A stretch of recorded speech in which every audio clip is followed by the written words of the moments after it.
Everybody wants their civil rights. I believe that before you get any rights, first, you gotta be civil. The whole philosophy of government is how to get you to pay for what I want. Since it costs more to put people in prison than it does to send them to Harvard University, do you think maybe we're doing something wrong here? I created Nite to present all sides of the issues and empower you, the viewer, to make your own decisions.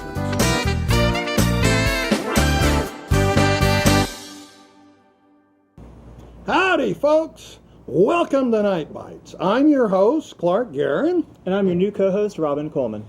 And we're just so glad that you joined us on this historic day when, according to most of the people in Congress, we're going to hell on a roller coaster. There ain't going to be any money.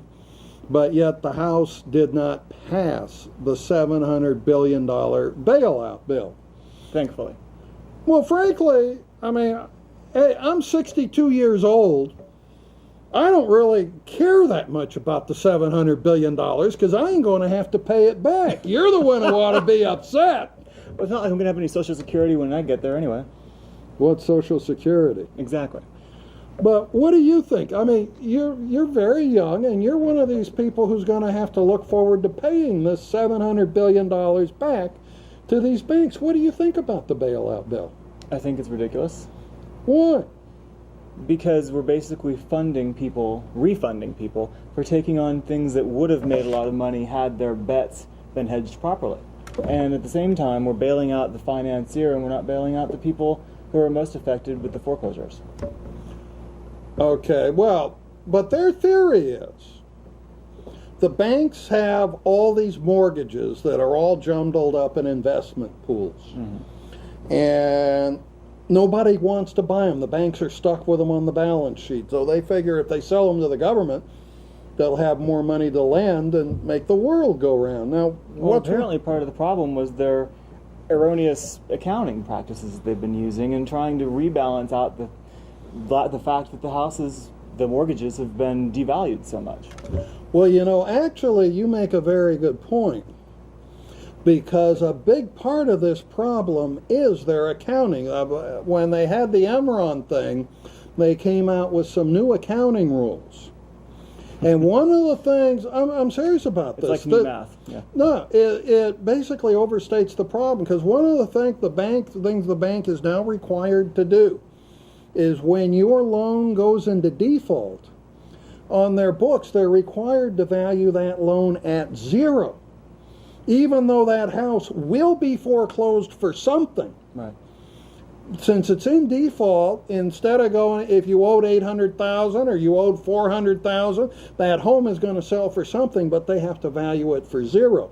That was one of the reasons why when Bank of America bought Countrywide, everybody said they may have really made a killing on it, because eventually those loans, when they bought them, were valued at much less than they're worth. But that is one of the side problems with this.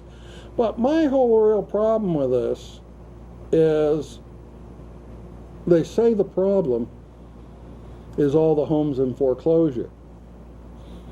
But they're not doing anything about the homes in foreclosure. They're doing something about the people who hold the mortgages on the homes in foreclosure. Right. And what we have happening is all these homes coming onto foreclosure. Why? Because people are upside down in their houses. Their houses are worth $150,000, $250,000, $300,000 less than what they're worth. And too many mortgages were granted to people that could never actually make the payment. Well, yeah, but that was what they called the subprime, and we could have weathered the subprime. But what happened is so many mortgages went into default. Every time a house in a neighborhood goes into foreclosure, the value of the whole neighborhood goes down almost 5%. Really?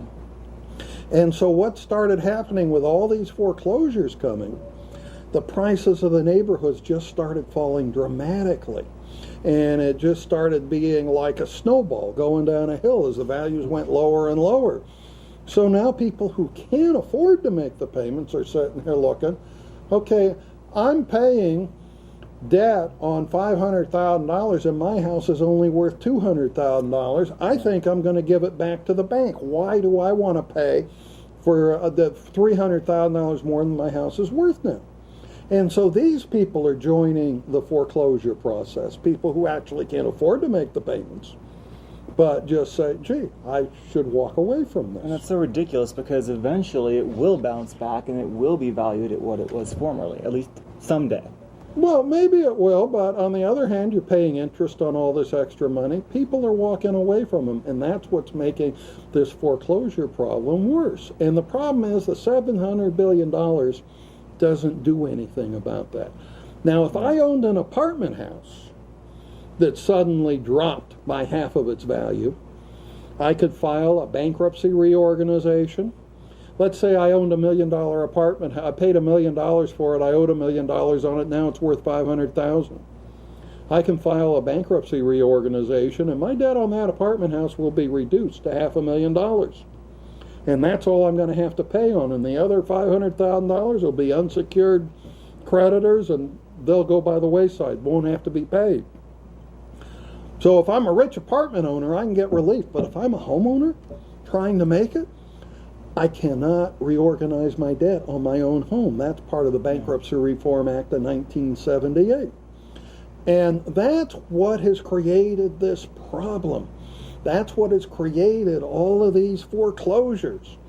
Are homeowners who are either given the choice of paying a loan that is hundreds of thousands of dollars more than what their home is worth, or giving it back to the bank. If they had a third option, they would probably do it.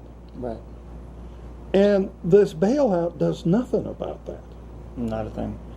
And to me, it's just morally bankrupt for a society to tax its citizens $700 billion to protect rich people. At the same time, we're taking families and moving them from their home to the street.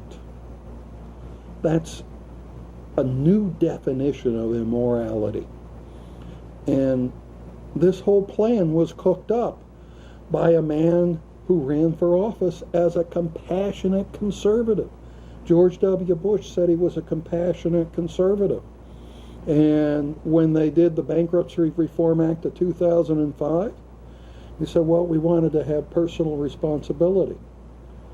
Well, why is personal responsibility good for the borrowers but bad for the lenders?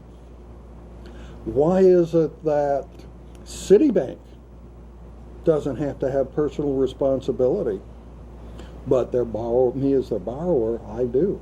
This show's not long enough for us to go into George W. for me. It's not. We'll be here all week, folks. Okay. Oh, you mean you like him that much? It makes me ashamed to be from Texas. Damn it. Well, the good news is he's only got, another 60 days in office? Thank you. Well, But he's trying to do his best. You know, what people don't realize with this war, he came to office on the agenda of getting this country so bankrupt and broke and spending so much money that whoever came after him would not have any money to do any social programs. This was the compassionate conservative agenda. And when people told me that in 2000, I said, you've got to be kidding. It can't happen. well, he wasn't really elected, so. Well, he was in 2004. Yeah, that's true. No one learned their lesson. But I just don't understand. I never thought he could do it. So, but it looks like he did do it, and I just don't understand it. Anyhow, we're going to go take a break. We'll be right back, and we'll discuss more of this, more insight, so please stay with us.